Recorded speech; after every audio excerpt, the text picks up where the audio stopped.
दोस्तों नमस्कार।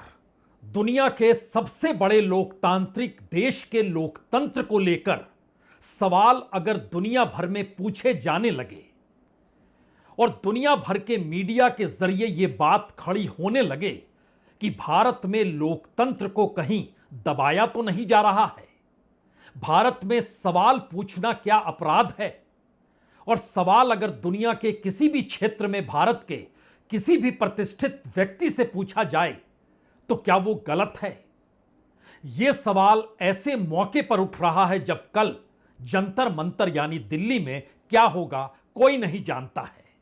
गृह मंत्रालय की बड़ी पैनी नजर है कि कल कॉकरोच जनता पार्टी या कहें इस देश के भीतर जो जेंजी है, कहीं वो सड़क पर अगर उभरता चला गया तो वो तमाम नियम कायदे जो जंतर मंतर को लेकर बनाए गए हैं कि 1000 लोग वहां जमा हो सकते हैं, उसके बाद नहीं, 50,000 लोगों की जरूरत अगर होगी तो आपको रामलीला मैदान जाना होगा।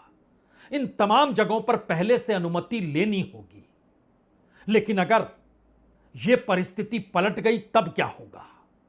सवाल अब उसके आगे का इसलिए है क्योंकि भारत की अंतर्राष्ट्रीय छवि मौजूदा वक्त में भारत की राजनीतिक सत्ता और भारत के लोकतंत्र के प्रहरी के तौर पर भारत की जुडिशरी को लेकर उठ रहे हैं। और यह सवाल पहली बार लंदन के बैरविक यूनिवर्सिटी में तब कहीं ज्यादा बड़ा हो गया जब मंच पर chief justice of India Suryakant की मौजूदगी थी और सवाल वहां के एक छात्र ने पूछा।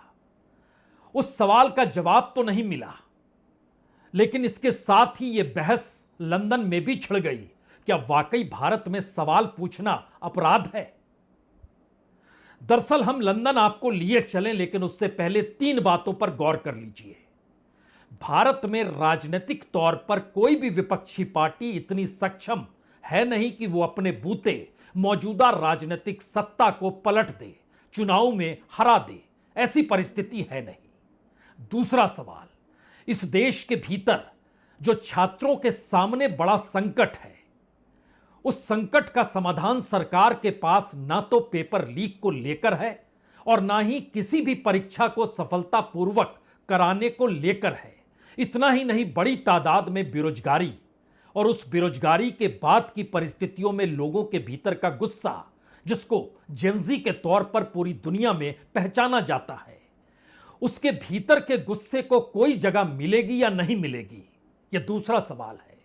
और तीसरा सवाल है कि पहली बार इस देश में विपक्ष का नेता राहुल गांधी खुले तौर पर अगर कई मीटिंगों में, सार्वजनिक रैलियों में और पार्लियामेंट के परिसर में भी अपनी बातों को इसी अंदाज में रखे कि अब जेंजी को सामने आना पड़ेगा, वही इस देश की सत्ता को पलट सकता है। यानी मैसेज बहुत साफ है। एक ऐसा कटघरा भारत के भीतर राजनीतिक तौर पर खड़ा किया जा चुका है जिसमें सवाल उस अंधेरी गुफा को छेद या भेद पाने की स्थिति में जेंजी खड़ा होगा या नहीं होगा। गृह मंत्रालय की नजर दिल्ली में बड़ी पैनी है और उस पैनी नजर के आसरे वो तमाम बातों को परख रहा है। वो जान रहा है कि कल सुबह जब बोस्टन से अभिजीत दीपके, जो कि संस्थापक हैं कॉकरोच जनता पार्टी के, वो दिल्ली पहुंचेंगे तो उसके बाद क्या वाकई इतनी बड़ी तादाद में इस देश के छात्र युवा उनके साथ खड़े हो जाएंगे जो एक तरीके से चुनौती देते हुए दिखाई दें मौजूदा राजनीतिक सत्ता को। क्योंकि एंटी एस्टेब्लिशमेंट या एंटी सिस्टम या एंटी गवर्नमेंट, यह सवाल से कहीं ज्यादा बड़ा सवाल उन अधिकारों का है जो अधिकार संविधान के जरिए भी मिलते हैं और संविधान की शपथ लेने के बाद किसी भी सरकार को उसको अमल में लाना पड़ता है। तो हमें लगता है कि आज जंतर मंतर से पहले बात तो लंदन से शुरू होनी चाहिए, क्योंकि लंदन की बारविक यूनिवर्सिटी में artificial intelligence and international law, यही वो सब्जेक्ट था जिसमें एकेडमिक लेक्चर देने के लिए chief justice of India Suryakant पहुंचे थे। मंच पे 6 लोगों की मौजूदगी थी। मॉडरेटर सवालों की इजाजत भी दे रहा था और उन सवालों की इजाजत के भीतर एक छात्र ने यह सवाल कर दिया कि भारत में असहमति के प्रति बढ़ती शत्रुता और चीफ जस्टिस इंडिया की हालिया रिपोर्ट में दरअसल ये प्रतिबंध या कहें ये प्रतिबिंब उठता है कि जो सवाल पूछे वो गलत है और आप सवालों का जवाब नहीं देंगे तो क्या भारत के संदर्भ में जो दुनिया का सबसे बड़ा लोकतांत्रिक देश है उसके अपने लोकतांत्रिक इतिहास को यह कमजोर नहीं करता है? यह एक ऐसा सवाल था जिस सवाल का जवाब चीफ जस्टिस को देना चाहिए या नहीं देना चाहिए, लेकिन एक झटके में मॉडरेटर ने कहा यह सवाल विषय से हटकर है। श्रोता जो बैठे थे वो खड़े हो गए। उन्होंने कहा यह कैसे, क्योंकि न्यायिक जवाबदेही पर बहस अगर नहीं होगी तो फिर आर्टिफिशियल इंटेलिजेंस का क्या मतलब बचेगा? और आर्टिफिशियल इंटेलिजेंस अपने तौर पर किसी देश के लोकतंत्र को अगर परिभाषित करने लगे तो फिर लोकतांत्रिक पहलुओं के जोर पर जो जुडिशरी की पहचान है, जो न्याय की पूरी परिभाषा न्यायपालिका के इर्द गिर्द घुमड़ती है, तो ऐसे में हमारे सामने तो सीजीआई बैठे हैं, उन्हें तो यह जवाब देना चाहिए। मॉडरेटर ने ना नुकुर की और कहा कि नहीं, यह नहीं हो सकता है। और इन्हीं सब परिस्थितियों के बीच शोर शराबे के साथ यह मामला रफा दफा उसी वक्त कर दिया गया, लेकिन दो सवाल उस मीटिंग के बाद भी बैरविक यूनिवर्सिटी में उठे। उन दो सवालों को लेकर वहां के अखबारों ने रिपोर्ट की और उन रिपोर्ट के बाद न्यूयॉर्क टाइम्स ने भी रिपोर्ट की और कहा कल जब दिल्ली में अभिजीत दीपके पहुंचेंगे उसके बाद सरकार का रुख क्या होगा, यह सरकार के लिए कहीं खतरे की घंटी तो नहीं होगी। इन सवालों को लेकर जो भी रिपोर्ट अखबारों के जरिए हुई उसने दो मैसेज और साफ कर दिए।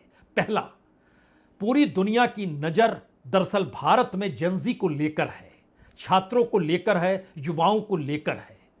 और दूसरा बड़ा सवाल है कि भारत के भीतर भी राजनीतिक विपक्षी पार्टियां और उसमें विपक्ष के नेता राहुल गांधी भी जेनजी से ही आग्रह कर रहे हैं कि आप खुद सामने आइए। यानी पॉलिटिकल सिचुएशन भारत की कितनी वाइवल डाइवल है और दुनिया भर के भीतर यह बहस क्यों हो चली है। हमें लगता है उससे पहले जिस बारविक यूनिवर्सिटी ऑफ लंदन का हमने आपसे जिक्र किया उसका चंद हिस्सा आप देख लीजिए सवाल पूछते हुए, उसके बाद हंगामे का दृश्य भी। His Lordship made some very important points, I think, about the Indian track record of protecting democracy in the context of AI. We now hear from a number of legal observers within the country as well as internationally that there's a great deal of concern about growing hostility to dissent within India.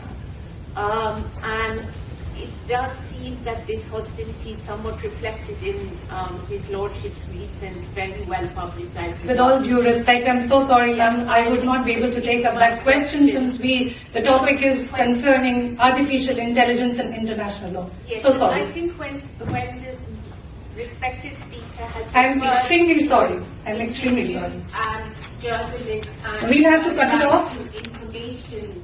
The biggest country on earth. Give us some respect, please. Sir, treat your life. Look, please, please, Otherwise, suspect is my friend. please, let's just call an end to this, can we? Thank you. तो क्या पहली बार भारत को लेकर जो अंतर्राष्ट्रीय तौर पर अलग अलग जगहों पर जो बहस हो रही है, जो रिपोर्ट छप रही है, उसमें कमजोर होती हुई लोकतांत्रिक कड़ियां हैं? और पहली बार चीफ जस्टिस ऑफ इंडिया उन्होंने ही बयान दिया था भारत के युवाओं को लेकर, बेरोजगारों को लेकर। बाद में स्पष्टीकरण जरूर दिया, लेकिन उसके जरिए ही यह शब्द निकल कर आया 15 मई को कि यहां का बेरोजगार युवा कॉकरोच है। और कॉकरोच शब्द दुनिया भर के मीडिया में अगर टटोलिएगा तो उसमें यह बात निकल कर आ रही है, क्या एक ऐसी परिस्थिति भारत के भीतर आ गई है जहां सीधे तौर पर सरकार और सत्ता से कोई सवाल नहीं पूछ सकता है। एक मंत्री के इस्तीफे का सवाल है, यहां के छात्रों का सवाल है, उनके भविष्य का सवाल है, पूरे एजुकेशन सिस्टम को लेकर उठती हुई परिस्थितियों का सवाल है। और अब तो यह बात पार्लियामेंट्री कमेटी तक चली गई, जहां पर पार्लियामेंट्री कमेटी के अध्यक्ष के तौर पर दिग्विजय सिंह, जो कांग्रेस के नेता हैं, उन्होंने कहा कि एक व्हाइट पेपर लाया जाना चाहिए और छात्र इन सवालों को खड़ा कर रहे हैं। लेकिन उससे पहले एक दृश्य और इसलिए देखिए क्योंकि यह एक ऐसी स्थिति है जिसमें कल वाकई जंतर मंतर पे क्या होगा, यह सवाल बड़ा हो रहा है। हालांकि इन सब के बीच खुद अभिजीत दिपके ने जब वो अमेरिका से रवाना हुए तो उससे पहले उन्होंने जो सोशल मीडिया पर लिखा उसमें और जो शब्द कहे उन्होंने वीडियो बनाकर भेजे उसमें उन्होंने साफ तौर पर लिखा कि अपने भविष्य को संविधान के हाथों छोड़ता हूं। जय भीम। जय भीम शब्द जो है वो बाबा साहब अंबेडकर से जुड़ा है और बाबा साहब अंबेडकर और जय भीम के नारे के बीच भारत का एक बड़ा वोटर तबका चलता है जो दलित के तौर पर पहचान पाता है। यानी जय भीम के आश्रय संविधान का जिक्र और अपने आंदोलन के आश्रय छात्रों के भविष्य के साथ इस देश के एजुकेशन मिनिस्टर के इस्तीफे का सवाल। अब एक क्षण के लिए जरा उस परिस्थिति को समझने की कोशिश कीजिए कि आखिर सरकार की पैनी नजर इस वक्त क्यों है। क्या उसे लग रहा है कि राजनीतिक तौर पर इस देश के भीतर इसी तरीके से जंतर मंतर पर एक वक्त एक आंदोलन शुरू हुआ था जो उस वक्त की राजनीतिक सत्ता कांग्रेस थी उसके खिलाफ खड़ा हुआ था और उस वक्त आरएसएस के स्वयंसेवकों ने उस आंदोलन को बढ़ा दिया और परिस्थिति यह आई कि 2011 में यह आंदोलन जब पूरे तरीके से पनप रहा था तो 3 बरस के भीतर सत्ता पलट गई। दिल्ली के भीतर भी कांग्रेस हट गई और केंद्र से भी कांग्रेस गायब हो गई, बीजेपी आ गई। जो आंदोलन कर रहे थे वो राजनीतिक पार्टी बनाकर दिल्ली में सत्ता जरूर पा गए लेकिन केंद्र की ताकत उनकी सत्ता पाने की नहीं थी तो उनके कांधे पर सवार होकर बीजेपी सत्ता तक पहुंच गई। उस दौर में बहुत सारे अलग अलग कैरेक्टर्स हो सकते हैं जिसमें एक बड़ा नाम उस दौर के सीएजी विनोद राय का भी लिया जाता है क्योंकि उनके जरिए जो 2 रिपोर्ट उस दौर में निकल कर आई वो स्पेक्ट्रम की रिपोर्ट थी, वो कोल माइंस की रिपोर्ट थी। वो पूरी स्थिति कितनी फ्रॉड हो गई, किसी को कोई दोषी माना नहीं गया। लेकिन सवाल इस वक्त तो आंदोलन का है, सवाल इस वक्त छात्रों के भविष्य का है, सवाल इस वक्त केंद्र सरकार की निगरानी का है, सवाल इस वक्त केंद्र सरकार के सामने जो कांग्रेस को लेकर है वो क्यों मायने रखता है। तो उससे पहले जब अभिजीत दिपके दिल्ली पहुंच रहे हैं तो किन बातों का जिक्र ये पार्टी कर रही है, कह रही है कि दरअसल आम लोगों और सुरक्षा एजेंसियों को असुविधा हो सकती है इसीलिए एयरपोर्ट पर कोई नहीं आए। हम तो कानून का पालन करने वाले लोग हैं इसीलिए ध्यान रखें कोई भी किसी तरीके की दिक्कत पैदा करने की कोशिश ना करे। यहां तक कि उनके प्रवक्ताओं ने दिल्ली में कहा कि हम शुरुआत से बात बार बार कही है कि किसी भी प्रकार का प्रदर्शन शांतिपूर्ण तरीके से किया जाएगा और कॉकरोच जनता पार्टी और यह आंदोलन किसी भी प्रकार की हिंसा का समर्थन नहीं करता है। भारत में कोई भी राजनीतिक दल हिंसा का समर्थन कभी नहीं करता है और यह भी फैक्ट है कि छात्र जब जब सड़क पर उतरते हैं तो पुलिस की लाठियां उसे खानी पड़ती है, पानी की धार उस पर चलती है और इन सब के बीच लाठी और पानी की धार के बीच आंसू गैस के गोले भी छूटते हैं। छात्र मार खा के वापस लौट जाते हैं और बीते 6 बरस के इतिहास को अगर आप पलटिएगा 2020 यानी कोविड के बाद की परिस्थितियों से उत्तर प्रदेश, बिहार, राजस्थान, मध्य प्रदेश, झारखंड, पश्चिम बंगाल, पंजाब, इन तमाम जगहों पर देश का जो पूरा हिस्सा है उसमें आपको आंध्र प्रदेश भी रखना होगा। कुल छात्र जो सड़क पर उतरे उनके आंदोलन की संख्या जो है 1072 है। हमारी टीम ने बताया कि 1072 बार कोविड के बाद से इस देश में छात्र आंदोलन करने के लिए निकल कर आए। बेरोजगारी की तादाद करोड़ों में है, हर परीक्षा में शामिल होने वाले छात्रों की तादाद लाखों में है, यानी कोई मायने नहीं रखता और कोई पता किसी को नहीं है कितनी बड़ी तादाद में कल छात्र आ सकते हैं या उन्हें रोका जाएगा या उन्हें क्यों लाया जाएगा और रोकने की परिस्थिति कैसे बनाई जाएगी। ये तमाम सवाल अभी भी किसी सस्पेंस की तरह है। लेकिन इन सब के बीच हमें लगता है कि जिस बात का जिक्र अभिजीत दिपके ने किया उनकी बात पहले सुननी चाहिए। उन्होंने क्यों मना किया कि आप सभी एयरपोर्ट नहीं पहुंचे। मैं देख रहा हूँ बहुत सारे लोग एयरपोर्ट के लिए आने को तैयार है और मुझे नहीं लगा था कि इतना बड़ा रिस्पॉन्स आएगा, इतना ज्यादा रिस्पॉन्स आएगा। तो अभी मैं आप सबसे रिक्वेस्ट करता हूँ कि प्लीज सभी लोग एयरपोर्ट ना आए क्योंकि हम नहीं चाहते कि हमारे वजह से किसी को कोई डिफिकल्टी हो, किसी को कोई प्रॉब्लम हो। We don't want to create any kind of inconvenience to people और टू द सिक्योरिटी फोर्सेस। तो मैं सब आप लोगों से अपील करता हूँ कि मैं एयरपोर्ट से पार्लियामेंट स्ट्रीट पुलिस स्टेशन जाऊंगा, तो तब तक आप सभी लोग पार्लियामेंट स्ट्रीट पुलिस स्टेशन ही आइए, एयरपोर्ट पर मत आइए, because we don't want to create any kind of problem to the people. यानी बात सिर्फ सोशल मीडिया तक नहीं है। सवाल ट्विटर हैंडल या एक्स पर जो सहमति असहमति दी जा रही है उसकी संख्या भर का नहीं है। इंस्टाग्राम या फिर फेसबुक पर जो लिखा जा रहा है, जो नए नए वीडियो डाले जा रहे हैं, सवाल उसका बिल्कुल नहीं है। यह सवाल इसलिए गंभीर है क्योंकि पहली बार सीबीएसई की परीक्षा को लेकर परीक्षा देने वाले छात्रों ने ही उन धागों को खोल दिया जिन धागों को भारत का मीडिया सत्ता और सरकार के लिए बचाता रहा। इस देश में मीडिया को जगह नहीं मिली या मीडिया ने जगह नहीं दी कि आखिर छात्रों के सामने कौन से मुश्किल हालात हैं। कमोवेश यही स्थिति नीट के पेपर को लीक लेने को लेकर हुई। क्या एक कल्पना की जा सकती है, एक दो नहीं 6 छात्रों ने इस दौर में नीट की परीक्षा देने के बाद खुदकुशी कर ली। कोई कह रहा है कि हम दोबारा परीक्षा की तैयारी नहीं कर सकते हैं, कोई कह रहा है कि हमारी परीक्षा बहुत शानदार हुई थी, दोबारा कैसे देंगे। कोई दे रहा है कि दरअसल कर्ज में डूबे हुए माता पिता और कर्ज में पढ़ाई करने की परिस्थिति अब और लंबी खींची नहीं जा सकती है। हर किसी के मुश्किल हालात, और ये देश के अलग अलग हिस्सों का है, यानी ऐसा नहीं है कि सिर्फ किसी एक प्रदेश भर की ये कहानी हो। लगभग 36 घंटे पहले आकांक्षा चतुर्वेदी जो मध्य प्रदेश की है, जो नागपुर में रहती थी, उसका सुसाइड लेटर भी आया, जो माता पिता को लिख के कह रही है कि बहुत मुश्किल है दोबारा परीक्षा की तैयारी कर पाना। उसने खुदकुशी कर ली। प्रदीप मेघवाल जो राजस्थान में है, कर्ज में डूबे हुए, 11 लाख रुपए कर्ज लिए। आकांक्षा चतुर्वेदी के माता पिता ने भी कर्ज लिया 6 लाख से ज्यादा का। ऋतिक मिश्रा उत्तर प्रदेश के हैं, भाग्यश्री कर्नाटक की है, सिद्धार्थ हेगड़े गोवा के हैं, अंशिका पांडे दिल्ली। इन तमाम लोगों ने खुदकुशी की। और यह सवाल आंदोलन की शक्ल में है या इस देश के भीतर के उस दर्द को समेटे हुए है जिसका निदान सरकार जिम्मेदारी से मुक्ति अपने शिक्षा मंत्री को दे रही है। और उसी शिक्षा मंत्री को कटघरे में खड़ा करके इस आंदोलन की शुरुआत हुई है कि हमें इस्तीफा चाहिए। लेकिन राजनीतिक तौर पर घटनाक्रम में अगर आप मौजूदा परिस्थिति को देखें तो सरकार ने चुप्पी साध ली।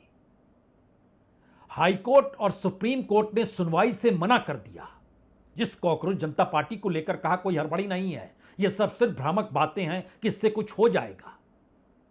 और सीबीएसई और नीट को लेकर पहली बार जब पार्लियामेंट्री कमेटी ने चर्चा शुरू की तो उससे पहले सीबीएसई के छात्र को बुलाया गया। यानी जेनजी की मौजूदगी खुदकुशी से लेकर सक्रिय हालात में खुद को खड़ा करने और खुद ही विसिल ब्लोअर बन के इस देश के सिस्टम को चेताने की परिस्थिति में वो आ चुका है। इसीलिए कल का दिन क्या इसलिए महत्वपूर्ण है कि राजनीतिक तौर पर गृह मंत्रालय की सक्रियता क्या कहती है, क्योंकि गृह मंत्री अमित शाह के तमाम नौकरशाह सक्रिय हैं। और 2-4 सवाल ऐसे हैं जो राजनीतिक तौर पर मुश्किल हालात सत्ता के लिए पैदा कर सकते हैं। सबको पता है कांग्रेस कहीं आंदोलन को तो नहीं हड़प लेगी, क्योंकि कांग्रेस के युवा, वो एनएसयूआई के हो या फिर यूथ कांग्रेस के हो, जगह जगह प्रदर्शन कर रहे हैं। कांग्रेस सक्रिय है। राहुल गांधी लगातार उन छात्रों से मिल रहे हैं जो नीट में परीक्षा देने के बाद गुस्से में है, जो सीबीएसई की परीक्षा देने के बाद जो परिस्थिति उभरी उससे गुस्से में है। विपक्ष का नेता उनसे मुलाकात कर रहा है। प्रधानमंत्री नहीं मिल रहे हैं, शिक्षा मंत्री नहीं मिल रहे हैं, गृह मंत्री अपनी पैनी निगाहों से देख रहे हैं कोई गड़बड़ी ना हो जाए। यानी छात्रों का गुस्सा रिलीज हो या ना हो, राजनीतिक नुकसान और फायदे क्या इस दिशा में कल का दिन होगा। सरकार विलेन बनना नहीं चाहती है, लेकिन हर कोई जानता है कि इस वक्त सरकार ही छात्रों के निशाने पर है। और इन सब के बीच जय जय भीम का और संविधान के हवाले खुद को करते हुए अभिजीत दिपके ने दिल्ली की उड़ान भरी है। तो ऐसे में भारत की राजनीति में दलित मसला एक वोट बैंक के तौर पर भी है और उनके साथ होने वाले एक्सप्लॉयटेशन को भी परखता है। और दिल्ली के भीतर हर किसी को याद है, इससे पहले अन्ना आंदोलन, उस समय निशाने पर कांग्रेस थी, सत्ता बदल गई। आज निशाने पर बीजेपी है, तो क्या कांग्रेस उसी तर्ज पर इस आंदोलन को हड़प लेगी। लेकिन उससे आगे की चीज पहली बार नजर आ रही है कि सीजीआई यानी चीफ जस्टिस ने जिस शब्द का इस्तेमाल किया उसी से यह पॉलिटिकल पार्टी निकल कर आई है। और सोशल मीडिया से निकलते हुए अगर वह दिल्ली की जमीन पर दौड़ने लगी तब क्या होगा? इस सवाल को ज्यादा बल इसलिए भी मिल रहा है क्योंकि अब पार्लियामेंट्री कमेटी के चेयरमैन दिग्विजय सिंह कहते हैं एक व्हाइट पेपर लेकर आई है। तो इस्तीफा दे देना चाहिए सीबीएसई के मामले में। क्यों इस्तीफा नहीं दे रहे हैं? दे देना चाहिए। लेकिन ये बात साफ है, 17 साल के बच्चे ने ये प्रमाणित कर दिया। यानी पहली बार भारत की राजनीति को चेतावनी देते हुए एक ऐसे आंदोलन की शुरुआत है जिस आंदोलन में कोई चेहरा नहीं है, जो आंदोलन भारत की पारंपरिक चुनावी राजनीति जिसके दायरे में अक्सर जाति और धर्म आ जाता है या फिर एक क्लास आ जाती है, उससे बिल्कुल हटकर है। पहली बार आंदोलन की शक्ल उन युवा छात्रों से जुड़ी है जिनके कांधे पर भविष्य का भारत होगा, और तत्काल में उस भारत की गरिमा अंतर्राष्ट्रीय तौर पर कैसे धूमिल हुई और भारत का पूरा एजुकेशन सिस्टम कैसे धराशायी इस दौर में हो चुका है, और उसको लेकर जो जो नए नए प्रयोग एजुकेशन मिनिस्ट्री के भीतर किए गए या सरकार ने अपनी सरकार को डेवलपमेंट और टेक्नोलॉजी के आश्रय जोड़कर करने की चाहत पाली, वो कितना गलत था और छात्रों के जिंदगी से कैसे खिलवाड़ कर रहा था, वो पूरी किताब इस दौर में खुल चुकी है। लेकिन यह बात सिर्फ यही खत्म नहीं होती है। पहली बार इस देश के विपक्षी राजनीति के सामने कोई दूसरा हथियार भी नहीं है, कोई नारा भी नहीं है, और सही मायने में कहें तो इस देश के चुनावी लोकतांत्रिक परिस्थितियों को चेक एंड बैलेंस करने की स्थिति में जो ऑर्गेनाइजेशंस या जो इंस्टीट्यूशंस जिनकी जिम्मेदारी थी, उन्होंने भी जिम्मेदारी छोड़ दी है। वो जिम्मेदारी अपने तौर पर इस देश में इलेक्शन कमीशन की हो सकती है, इस देश में सुप्रीम कोर्ट की हो सकती है, इस देश में सत्ता पर निगरानी करने वाले सीएजी की हो सकती है। इस देश के भीतर हर उस इंस्टीट्यूशन की अपनी एक स्वायत्तता होती है जो कॉन्स्टिट्यूशनल इंस्टीट्यूशन के तौर पर जिसकी पहचान है। लेकिन सभी की नियुक्ति अगर सरकार कर रही है तो नियुक्ति के बाद कोई भी ब्यूरोक्रेट या कोई भी इंस्टीट्यूशन सरकार से सवाल कैसे पूछेगा? यह सवाल पहली बार सीबीएसई और नीट और इस देश के भीतर बढ़ती बेरोजगारी के बीच यह खड़ा हो चला है कि दरअसल आपका पूरा सिस्टम कोलैप्स कर गया है। ना तो इकोनॉमी संभल पा रही है जिससे इस देश में फैक्ट्रियां और कंपनियां चलें, रोजगार बढ़े, ना ही इस देश के भीतर के वो एजुकेशन इंस्टीट्यूशंस बच पा रहे हैं जिससे इस देश में हायर एजुकेशन के लिए बच्चे बाहर नहीं जाएं, देश के भीतर पढ़ाई करें। ना आपके पास कोई ऐसा विजन है कि हायर एजुकेशन के बाद वो छात्र वापस लौट के आए इंडिया और काम करे, यह भी परिस्थिति नहीं है। यानी सब कुछ इस दौर में उस राजनीतिक सत्ता ने अपनी हथेली में जब दबोच लिया है तो यह किसी को नहीं पता है कि कल जंतर मंतर को लेकर वो कौन सी परिस्थिति बनेगी। बावजूद इसके गुस्सा भीतर है, उम्मीद आंखों में है, और इन परिस्थितियों पर निगरानी गृह मंत्रालय की है। लेकिन इसकी आहट का एहसास मौजूदा वक्त में राजनीतिक तौर पर, सामाजिक तौर पर और आर्थिक परिस्थितियों से भी जाकर जुड़ गया है, जहां पर इस देश की गवर्नेंस को लेकर सवाल है, इस देश को कैसे आगे बढ़ाना इस विजन का सवाल है, और सबसे बड़ी बात है कि वह तबका जो अभी तक पूरे सिस्टम में सिर्फ और सिर्फ देख रहा था, पहली बार उसकी सक्रियता पार्लियामेंट्री कमेटी के पास जाने की है। पहली बार उसकी सक्रियता विपक्ष के नेता के साथ बैठकर हकीकत बयानी करने की है। पहली बार उसकी सक्रियता इस देश के एजुकेशन मिनिस्टर के इस्तीफे मांगने को लेकर है, और पहली बार उसकी सक्रियता कल जंतर मंतर पर नजर आने वाली है। इंतजार कीजिए। बहुत बहुत शुक्रिया, बहुत बहुत शुक्रिया।